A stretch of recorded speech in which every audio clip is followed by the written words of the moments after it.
Should we just say, hey? Hello.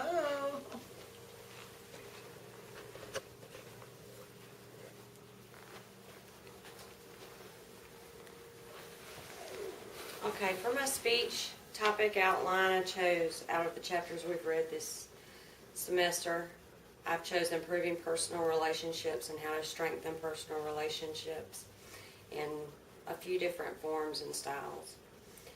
This is specific purpose to inform my audience about the importance of building strong relationships.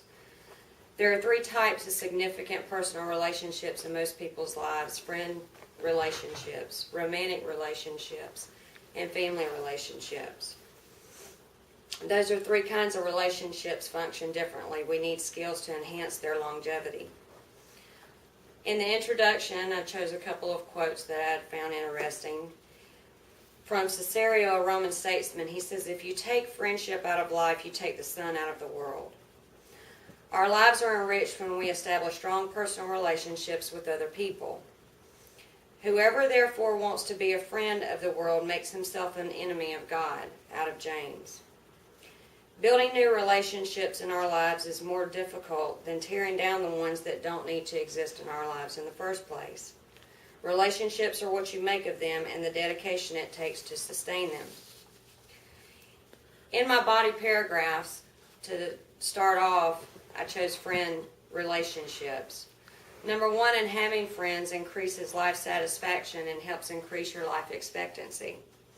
Several factors influence the type of friendship you have with one another and another person. A friend for a young child shares a toy and plays with. Secondly, it could be adolescents and young adults establish intimate relationships with best friends. Friendship intimacy has three different characteristics: emotional, intellectual, and collaborative. The emotional side of it is sharing private thoughts and feelings. The intellectual side, sharing attitudes, beliefs, and interests. Collaborative, sharing and achieving a common goal. Our ability to share personal thoughts, fears, hopes, and secrets at this stage in our life with close friends depends on our ability to do the following: disclose personal information in a way that maintains the relationship. Also, recognize that most of these disclosures center on mundane, everyday issues. Recognize that most of these disclosures center on such topics that you need to show respect for that could be taboo, such as negative life events and serious relationship issues.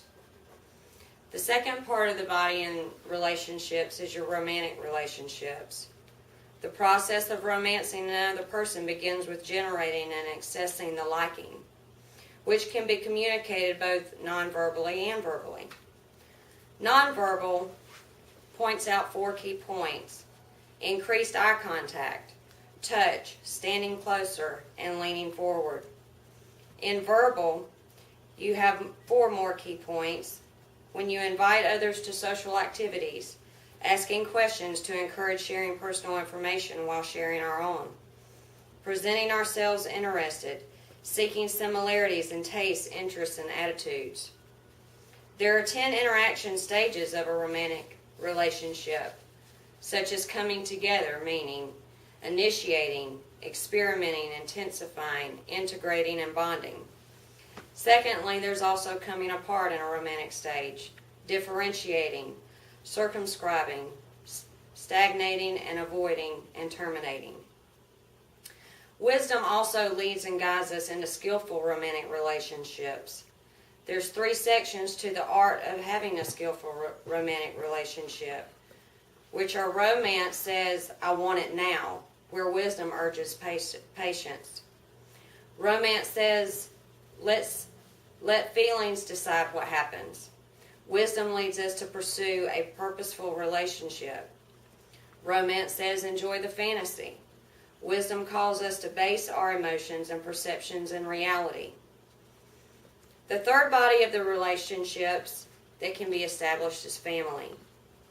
Family defined is a self-defined group of intimates who create and maintain themselves through their own interactions with others. A family may include 2 parts, involuntary and voluntary relationships. Then voluntary, you're unable to choose biological parents, where on the voluntary side, you're able to choose your spouse. There are 2 communication skills that affect all types of families: family roles and rules, parenting skills and styles. In the parenting skills and styles, number 1, there's authoritative parenting, which parents are flexible and adapt to the individual characteristics and needs of their children, which comes down to respected, trustworthy, reliable, firm, and confident. The second part is the coercive, authoritative parent. Parents are not flexible and expect their children to follow a set of rules that may not adapt to their characteristics and needs, which may be replied as strict, severe, demanding, controlling, and rigid. But then there are also the parenting skills of being permissive. Parents are less actively involved in their children's lives and may overindulge or neglect them, such as being too lenient, tolerant, non-judgmental, indulgent, and accepting. Like any relationships, bonds between parents and children, as well as between step-parents and stepchildren, have to be established and maintained, and that takes time. Be sure to make time for each new relationship in the family. In a conclusion, personal relationships come in all forms and styles of communication.